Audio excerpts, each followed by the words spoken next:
Bismillahirrahmanirrahim. Alhamdulillahirabbil alamin wa ala alihi wa sahbihi ajma'in. Rabbi shrah li sadri wa yassir li amri wa hlul 'uqdatam min lisani yafqahu qawli. Alhamdulillah.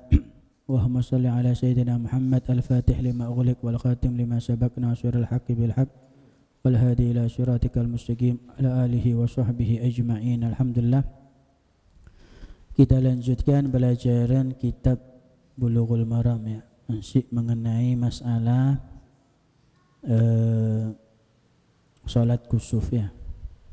Ini Ibnu Abbasin radhiyallahu anhuma qala, dari Ibnu Abbas radhiyallahu anhuma qala, beliau berkata, ma habbatir rihu qat illa jathan nabiyyu ala rukbatayhi wa qala Allahumma ja'alha rahmatan wa la taj'alha adzaban, rawahu Syafi'i wa Tabrani.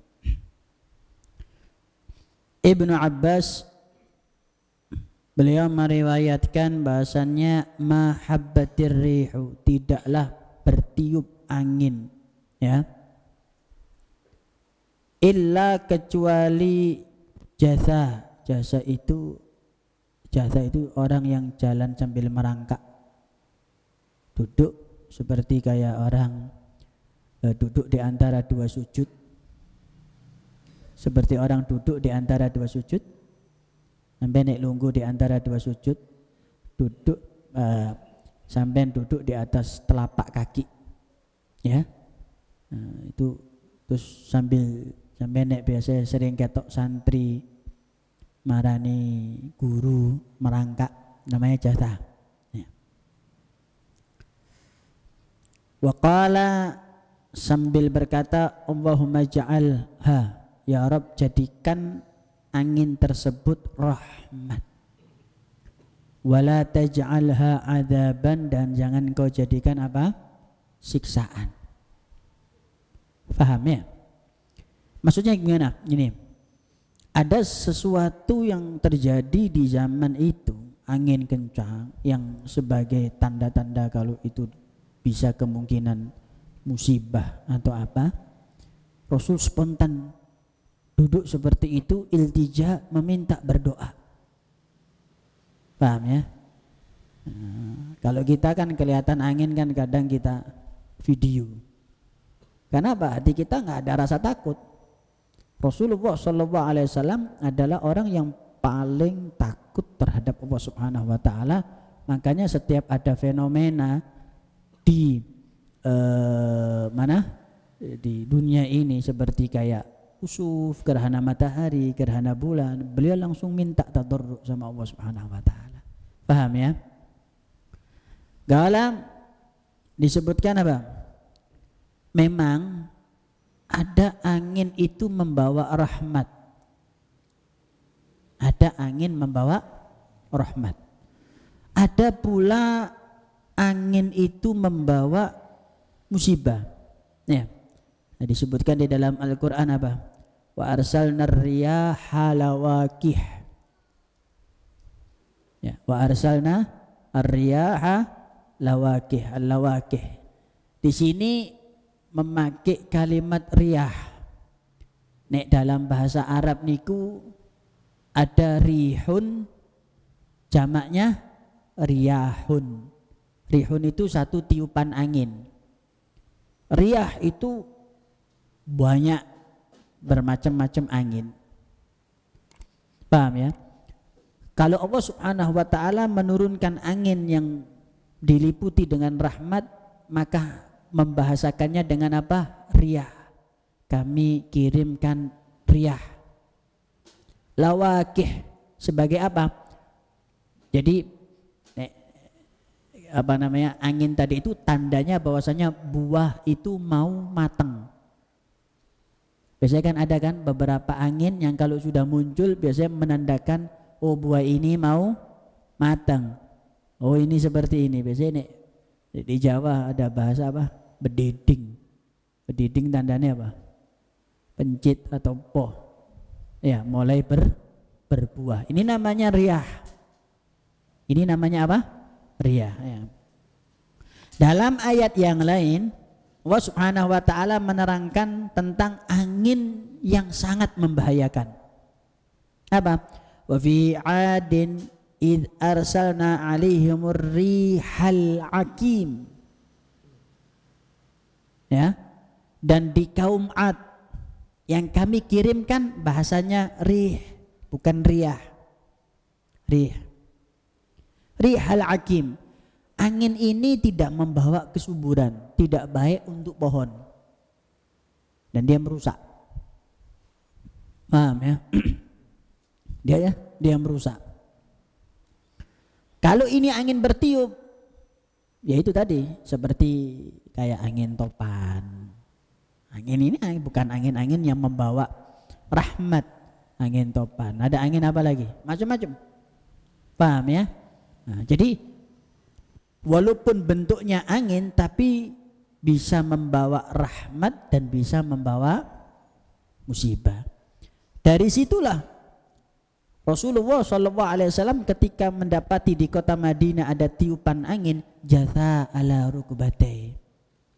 Beliau langsung tunduk, menangis, bermunajat, meminta sama Allah Subhanahu wa taala dan mengajarkan doa kepada kita. Apa? Allahumma ja'alha rahmatan wa la taj'alha adzaban. Ya Rabb, jadikanlah ini rahmat.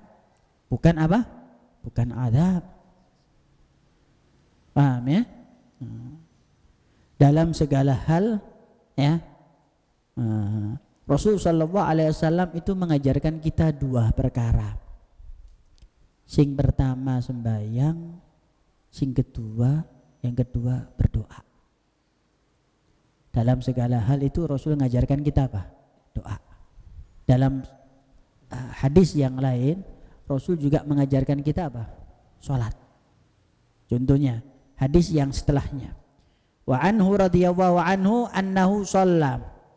Diriwayatkan annahu shalla, beliau sallallahu alaihi wasallam salat fi zalzalatin, dalam goncangan gempa. Zalzalah itu gempa.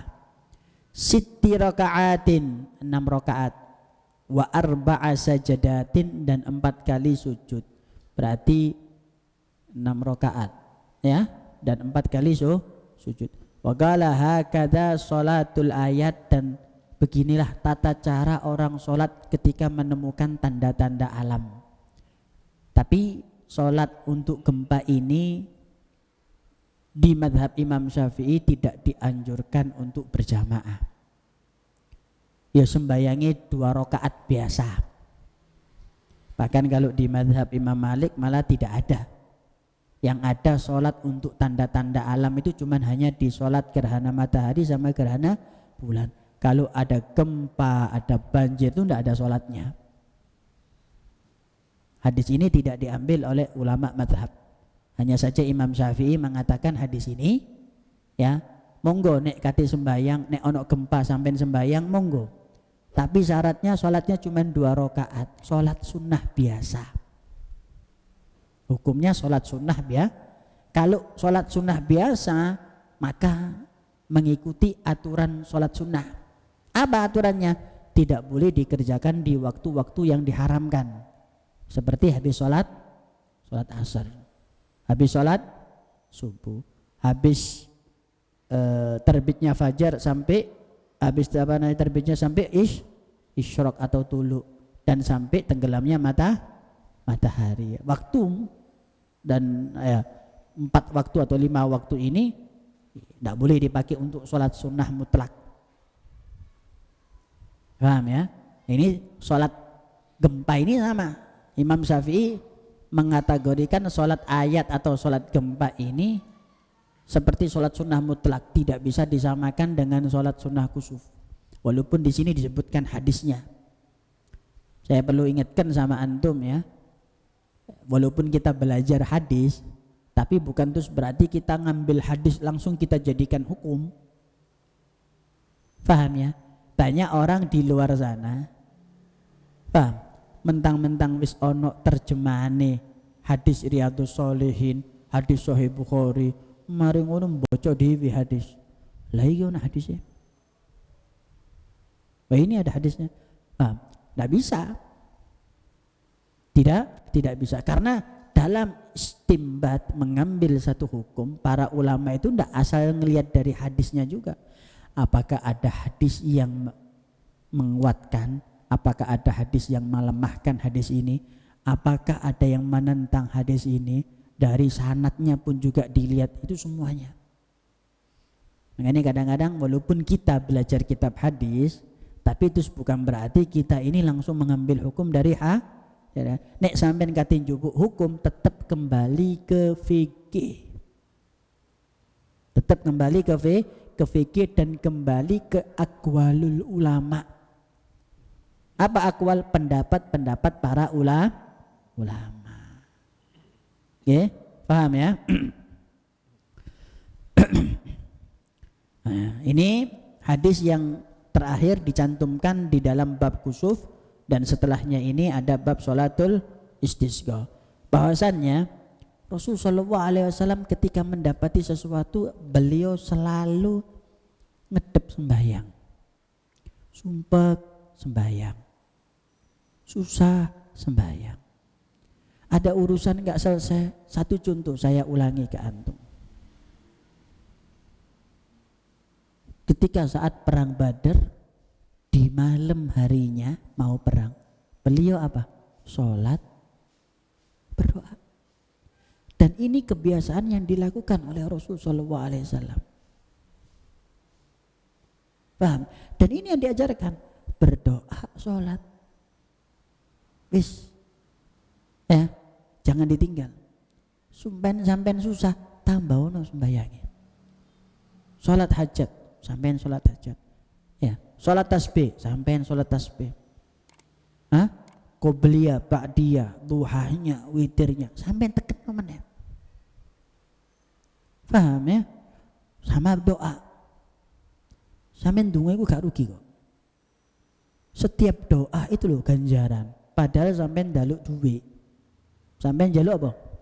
Ya Rob butuh duit, ya Rob butuh kerjaan. Loh, untuk keperluan Anda, tapi munajatnya Anda meminta kepada Allah Ta'ala, niku dianggap ibadah. Paham ya? Dianggap ibadah. Apa sih yang diajarkan oleh Rasulullah yang tidak keluar dari doa? Aku kupintakon, ono ndak? Sampean mangan lo diajari dungo karo Rasulullah. Mau makan, doanya apa? Bahkan para ulama mengatakan jangan sampai antum atau kalian semua ini lepas dari Bismillahirrahmanirrahim. Paling ndak nek gak apal dungoi, paling ndak sampean baca apa? Bismillahirrahmanirrahim. Kenapa? Karena Anda mengikat diri Anda kepada Sang Pencipta. Sampean ngiket awake sampean karo sang sing duwe. Bismillah dengan nama Allah Ta'ala. Udah itu saja titiknya. Masalahnya cuma di situ. Paham ya?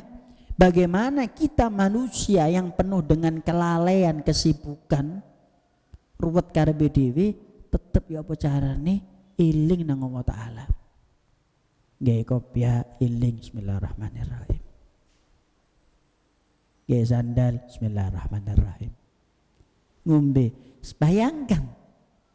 Ya, bayangkan betapa mudahnya mendapatkan rasa cinta dari Allah Ta'ala atau rasa ridho dari Allah Subhanahu wa Ta'ala. Bagaimana caranya? Gampang. Sampean mangan alhamdulillah, sampean oleh ridho Allah Ta'ala. Disebutkan di dalam hadis yang maknanya aku ridho terhadap hambaku jika dia makan satu suapan dia mengucapkan alhamdulillah. Allah Ta'ala gak nuntut sampean apa-apa, cuman yang diminta sama Allah Ta'ala bahwasanya setiap apa yang kalian lakukan, apa yang akan kalian kerjakan, ilingo aku. Wis iku tok sing dijaluk Allah Ta'ala. Ingat saya, penciptamu. Wes. Paham ya? Ketika kita ikat hati kita bahwasanya bismillah dengan nama Allah Ta'ala, iling Allah Ta'ala. Hasilnya apa? Ya, hasilnya kita nggak akan sombong, hasilnya kita nggak akan bangga diri, hasilnya kita nggak merasa paling hebat. Untuk hati. Di luar itu kita dijaga. Paham ya? Di luar itu kita dijaga. Makanya cuma dua. Berdoa sama sholat. Gak lebih dari itu. Rasulullah itu ngajarkan kita mulai bangun tidur baca doa. Sebelum tidur baca doa. Pakai pakaian baca doa. Kata Rasulullah disebutkan di dalam hadis, barang siapa yang memakai pakaian kemudian mengatakan alhamdulillah alladzi kasani hada wa razaqani min ghairi haulin minni wala quwwah ghufirat dzunubuh, dosanya diampuni. Baca doa, dosanya diampuni. Pakai sunnahnya Nabi Muhammad, dosanya sampean diampuni. Apa lagi? Melepas pakaian, bismillahirrahmanirrahim, dosanya diampuni. Subhanallah. Betapa mudahnya agama yang dibawa, yang diturunkan oleh Allah Subhanahu wa taala untuk umat manusia ini. Cuman hanya saja yang bikin berat iki mau was-was syaitan. Setan itu kan ada dua, ada yang berbentuk manusia sama berbentuk jin, kak gitu. Nek sing berbentuk jin iku sampean baca ta'awud a'udzubillahi minasyaitonirrajim hilang. Sing repot lah ono menungso bentuk setan atau setan bentuk manusia. Iki sampean baca ta'awud, sampean baca ayat kursi, dhewe baca ayat kursi bodoh. Ini hilangnya bagaimana? Menangkal setan yang seperti ini bil ilmi. Dengan ilmu. Oh, wong iki mbujuk, katanya nyesatno aku. Sadar dia. Paham ya? Kalau setan itu, setan sing gak ketok moto iku, Al-Qur'an sudah mengatakan, inna kaidas syaitani kana dha'ifa. Loh, Al-Qur'an mengatakan seperti itu. Sesungguhnya tipu daya setan itu apa? Lemah. Loh, lemah setan itu. Sampean poso, kawan gudo. Sampean baca Al-Qur'an sampean. Hanya saja, kenapa kok kita mudah dikendalikan hawa nafsu sing ana di atine sampean? Setan itu tandanya setan sama hawa nafsu. Pengen tahu? Ada bedanya? Kepengin tahu ini godaan dari setan atau ini godaan dari hawa nafsu? Ono tandai? Setan tidak akan menjerumuskan Anda ke dalam satu maksiat. Setan kak iso gawe sampean males sembayang, sampean digawe kurang ajar karo wong tuwa. Sampean kak iso digawe kurang ajar karo wong tuwa, sampean digawe mangkel karo koncoe sampean. Dia akan cari selap bagaimana sing penting kon kejerumus dosa. Wis iku. Itu setan. Oh, berarti itu dari setan. Paham? Saya contoh. Ada maksiat lewat di depan, ada gambar yang enggak benar. Jadi HP gambar perempuan yang terbuka auratnya, atau pas kita lihat di depan jalan, kita ngeliat kepingin, kita mau lihat terus kita tahan. Ini setan. Terus habis itu hilang, nggak ada kepingin lagi, setan. Itu setan. Paham? Tapi kalau hawa nafsu beda. Sampean tahan, kudu kepingin, sampean tahan, tambah kepingin, itu hawa nafsu berarti. Itu hawa nafsu. Jadi sifatnya hawa nafsu kita, kalau kita tahan, dia nyereng terus bagaimana? Sampean ngelakoni iku hawa nafsu. Berarti itu hawa nafsu Anda. Paham ya? Cuman ikut tok bedanya. Kalau setan, sampean males hadir pengajian, sampean pokso, hilang malesnya. Hilang malesnya. Oh, setan. Sampean pokso berangkat, hilang malesnya. Besok hilang wis masih. Tapi kalau hawa nafsu terus berangkat, males, sampai numpak sepeda males, ini berarti hawa nafsu. Paham ya? Intinya perbedaan antara itu godaan dari setan dan hawa nafsu. Kalau setan tidak nyerang satu, paham? Luput males pengajian, ditelekno sing lainnya sampean. Ya apa carane sampean kena salah siji nih. Nek ndak dina iki meneh dan terus silih berganti dia akan mengganggu kita dengan cara apapun dan tidak satu. Sampean sembayang tahajud semangat digawe ya apa sembayang duhure gak jamaah. Paham? Tapi nek ben bengi gak tahu tahajud iku duduk setan. Berarti apa? Hawa nafsu nih. Itu saja sudah. Kita gampang dikendalikan sama setan li'ajil karena hawa nafsu kita besar. Hawa nafsu kita nggak terkendali. Nek mangan kepingine rawon kepingin, gak kena dina iki meneh sik gurung ilang kepingine. Berarti ku hawa nafsu. Paham ya? Berarti itu hawa? Ya, biasanya antum tahu kelemahan antum ada di mana. Disitulah letak hawa nafsu kuat. Disitulah letak hawa nafsu kuat. Fahim tuh ya? Ada beridanya. Semoga kita dikasih kekuatan sama Allah Ta'ala bisa melawan hawa nafsu kita. Paham ya? Amma kalau setan dhaif, sampean lungguh ketok wong soleh ngono, semangat meneh ibadai. Kenapa? Setane ngali. Sampean ngurungokno ceramah, hadir pengajian, diceritakan tentang fadilah jamaah. Sing asale males keluar semangat meneh, setannya lupa. Setannya apa? Lari sudah. Malesnya hilang karena setannya kono. Tapi kalau sudah bawaan hawa nafsunya repot. Berarti Anda tidak cukup sekali. Anda harus perangi itu untuk bisa Anda tuntas dari genggaman hawa nafsu. Lah dari hawa nafsu inilah setan bisa mengendalikan kita. Nah ini nek posoan walaupun disebutkan di dalam hadis sahih. Hadis sahih mengatakan setan diikat dan dilempar kemana? Ke lautan. Kok saya tetap akeh sing gak poso apa meneh sing taun wingi. Wis oleh musibah negara iki sing gak poso tambah akeh. Malah warunge tutupe jam piro? Jam 09.00. Bukake jam piro? Jam 09.00 isuk wis buka. Haula wala quwata illa billah. Poso. Iki wong poso wedi kena musibah.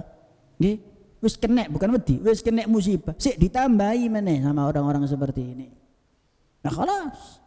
Idza nazala al-bala amma shalihu wa talih. Ya, kalau bala itu turun, ya gak sing saleh, gak sing penyakitan. Kena kabeh. Paham ya? Nah, makanya perlu dihati-hati ya. Nah, itu perbedaan antara hawa nafsu dan godaan daripada setan ya. Yang kedua, antum jangan lupa baca doa dimanapun antum berada. Baca doa, baca zikir, amalkan semua sunnahnya Nabi Muhammad SAW. Perbaiki sholat. Ayo kita sama-sama memperbaiki sholat kita. Insya Allah semuanya akan diperbaiki oleh Allah Subhanahu wa ta'ala. Amin ya rabbal alamin. Allahumma hdina fi man hadait wa afina fi man afait wa tawallana fi man tawallait wa barik lana fi ma atait wa qina bi rahmatika syarra ma qadait fa innaka taqdi wa la yuqda alaik wa inna man walait wa la ya'izu man adait tabarak rabbana ta'ala falakal hamdu ala ma qadait nastaghfiruka wa natubu ilaik wa sallallahu ala sayyidina Muhammadin nabiyil ummi wa ala alihi wasallam walhamdulillahi rabbil alamin bi sirri asraril Fatihah.